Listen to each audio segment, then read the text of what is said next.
Assalamualaikum warahmatullahi wabarakatuh. Perkenalkan, nama saya Hairunisa Amelia Ramadhani. Saya dari kelas 11 Perkantoran 2. Di sini saya akan memberikan beberapa penjelasan saya tentang invoice. Sebelum itu, beberapa dari kalian pasti merasa asing dengan kata invoice dan bertanya-tanya apa itu invoice. Invoice adalah dokumen yang dikeluarkan oleh penjual sebagai bukti terjadinya transaksi dengan pembeli. Atau dengan kata lain, invoice adalah lembar daftar tagihan dari penjual ke pembeli. Invoice biasanya diberikan kepada pembeli setelah transaksi selesai, yaitu ketika pembeli telah melakukan pemesanan dan penjual telah mengirimkan produk mereka. Kemudian, pembeli menyelesaikan pembayaran berdasarkan cara pembayaran dan jumlah tagihan yang tertera pada invoice tersebut. Karena itulah invoice sangat penting baik bagi penjual maupun pembeli. Bagi penjual, invoice bisa menjadi bukti, sedangkan bagi pembeli, invoice sebagai petunjuk jumlah dan cara pembayaran, termasuk mengecek apakah jenis dan jumlah produk yang dipesan sudah sesuai. Lalu selanjutnya kita akan membahas tentang cara membuat invoice. Setelah kita mengetahui apa itu invoice, kini kita bisa memulai membuat invoice. Mengingat pentingnya invoice sehingga untuk membuatnya tak bisa sembarangan. Ada hal-hal yang perlu diperhatikan ketika Anda ingin membuat invoice. Berikut cara membuat invoice yang benar. Pada bagian atas, cukup cantumkan judul, yaitu invoice. Judul ini penting agar Anda dan pembeli tahu bahwa dokumen ini adalah invoice, sehingga tak tertukar dengan dokumen lain. Lalu yang kedua, nama perusahaan. Nama perusahaan bisa disisipkan pada kop invoice serta juga logo perusahaan. Lalu yang ketiga, nomor invoice. Yang keempat, nomor penjual dan pembeli. Yang kelima, tanggal transaksi. Lalu yang terakhir, tujuan pengirim.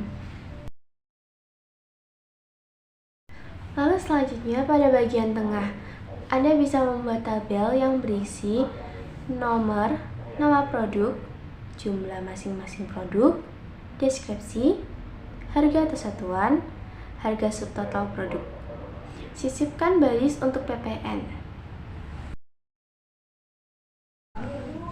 Lalu yang terakhir yaitu bagian bawah. Pada bagian bawah, Anda bisa mencantumkan ongkos kirim bila Anda mengirim barang lewat jasa ekspedisi. Anda bisa menulis rincian ongkos kirim tersebut, termasuk berat dan tujuan pengiriman paket. Lalu ada biaya lain, misalnya asuransi barang.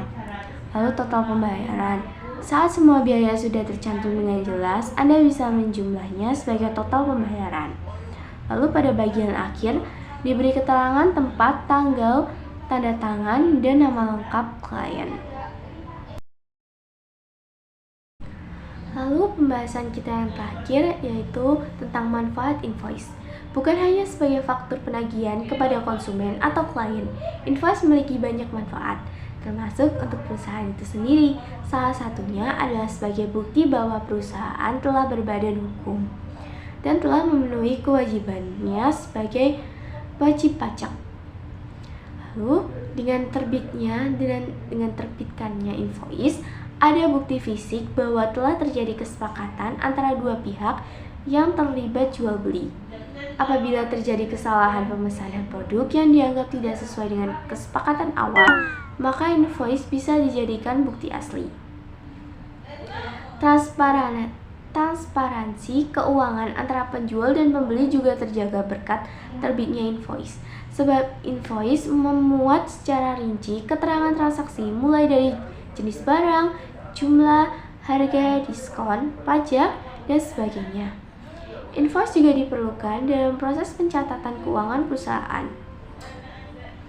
Dalam invoice tercantum rincian transaksi, sehingga invoice dapat menjadi salah satu dokumen sah yang tercatat dalam laporan keuangan.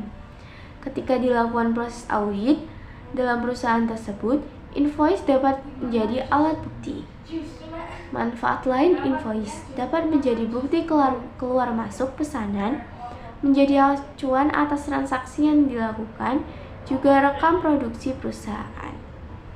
Karena memiliki fungsi yang banyak, invoice biasanya dibuat beberapa rangkap tergantung kebutuhan perusahaan, misalnya untuk diberikan ke klien, laporan keuangan, dan bukti pajak.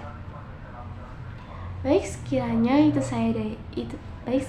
saja dari saya. Kurang lebihnya mohon maaf. Terima kasih. Wassalamualaikum warahmatullahi wabarakatuh.